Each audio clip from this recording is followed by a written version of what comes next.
Aliás, voltando um pouco nesse tópico de fazer o fee picking e fazer a diversificação, se as pessoas aí não têm muito conhecimento para fazer essa escolha desse fundo específico, daquele fundo específico, daquele ticker, tem os FOFs hoje. Como é que o FOF ele funciona? Como é que é feita essa gestão? E é possível a gente terceirizar a nossa escolha para um gestor de um FOF para que ele faça essa carteira diversificada para a gente? Isso faz sentido hoje? Bom, é uma pergunta complexa, bastante complexa, tá? E eu tenho um posicionamento muito claro com relação a isso, tá? Eu falo que os FOFs vieram para uma proposta, né? E alguns desses FOFs meio que não é que desvirtuaram essa proposta, eles acabaram querendo criar muito valor para o cotista, e ao querer criar muito valor para o cotista, ele acabou se expondo a momentos de mercado em que não era interessante. Então eu falo que o FOF em geral, ele vive um eterno paradoxo. E eu vou explicar. Por quê? Porque quando o mercado está ruim, o que acontece? As cotas caem. Aliás, vamos dar 2 passos para trás. O que é um FOF, um fundo de fundos?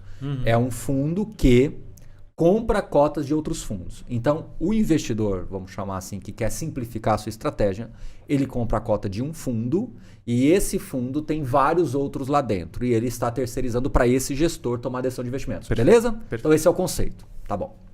Então, quando o FOF chegou no Brasil há muito tempo atrás, mais de 10 anos atrás, a proposta era essa.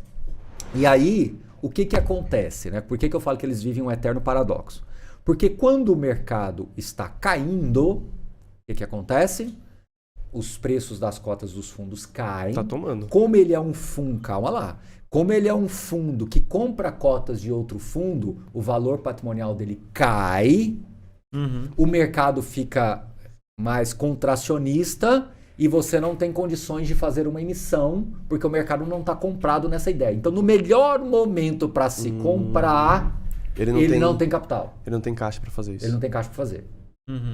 Quando o mercado sobe, que está tudo bombando, os valores patrimoniais crescem, incham, os resultados por cota melhoram muito porque ele consegue girar a carteira e ter ganho de capital, fazer arbitragem e oferta. E ao fazer isso, ele vai cada vez mais gerando valor para o cotista, vai fazendo novas emissões, só que o que acontece? Ele compra caro.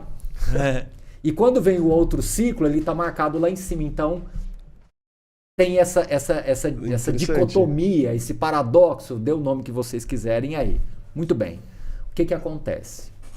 Os gestores de fundos que perceberam que você tem que ser ativo, mas mais do que isso, você tem que ter uma carteira base mais tranquila pro teu cotista, eles entenderam que o jogo é mais para essa linha. Você tem que ser menos ativo, com menos necessidade compulsiva de ficar gerando muito ganho de capital. Você tem que ter um arrozinho com feijão bem feito e quando você perceber um alvo, você usa uma sniper, vai lá e pronto.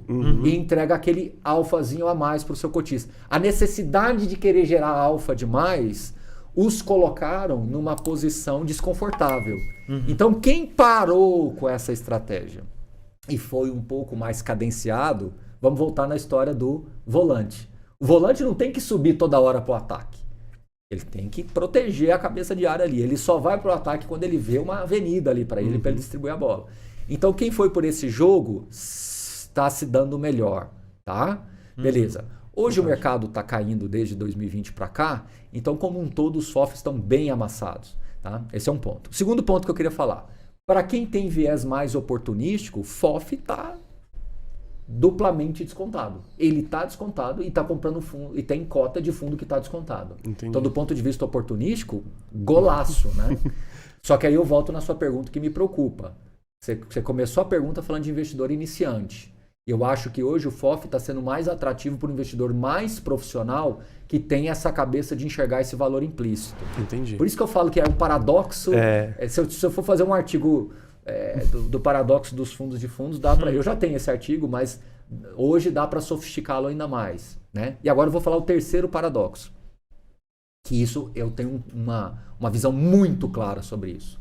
Eu acho que os fundos de fundos, eles precisam cada vez mais repensar a possibilidade de se tornarem mais hedge funds do que simplesmente fundos de fundos. E eu tenho um motivo para dar esta opinião. É uma opinião, né? Porque quando eu estou na queda, eu me defendo melhor com CRIs, com exposição a CRIs diretamente, em que eu consigo efetivamente me proteger na queda e acelerar na alta. Então, quando está caindo, eu preciso de resiliência, eu não posso cair junto com o mercado. E agora eu vou fazer uma frase meio cruel aqui, porque senão eu fico beta 2 na queda e beta 1 na alta. Não vale a pena o risco. Exato. Então, quem se defende melhor com essa cabeça do hedge fund, ou quem gira menos, tentando pensar numa carteira melhor defendida para o cotista, eu acho que vai jogar o jogo melhor dessa próxima geração dos FOFs. Minha opinião. Então, quem tiver mais alinhado com essa ideia, na minha opinião, aqui é opinião mesmo, é o meu sentimento mesmo, é aquilo que a idade e a estrada em fundos imobiliários já me mostrou. Esta é a minha visão. Algumas pessoas talvez podem concordar mais ou menos ou não concordar em nada e só o tempo vai dizer. Então, resumidamente é isso. Perfeito. Então, só para concluir, não sei bem se é esse call do iniciante. Eu acho que até o contrário. Ele nasce com esse call, mas eu acho que é o contrário. É um investidor que ele está muito mais com essa veia entre tático e estratégico do que aquele iniciantezinho que, vou comprar uma cotinha. Vou terceirizar minha decisão. Essa cabeça é mais de ETF, não é bem por aí. Então, assim, eu acho que é ao contrário. Pegou? Interessante, interessante. Sutil, né? Mas tem essa... Com certeza. Legal.